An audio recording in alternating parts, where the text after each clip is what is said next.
நண்பர்கள் அனைவருக்கும் வணக்கம். இது பார்த்திங்கன்னா V-Guard ஸ்டெபிளைசரு. இதில் என்ன கம்ப்ளைண்ட் அப்படின்னாக்கா H1 எரர் என்னென்னு செக் பண்ணோம்னாக்கா உங்களுக்கு ரிலே போயிருக்கு.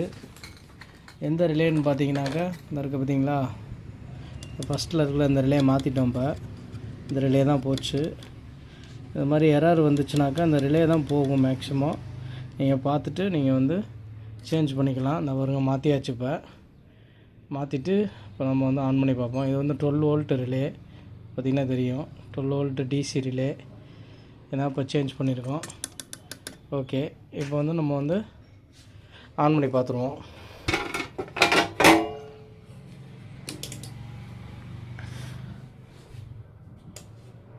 ஓகே, அவுட்புட் வந்துருச்சு. இந்த மாதிரி H1 எரர் வந்துச்சுனாக்கா ரிலேயை செக் பண்ணிட்டு ரிலேயை மாற்றி பார்த்துக்கோங்க. பார்த்தீங்கன்னாக்கா அவுட்புட்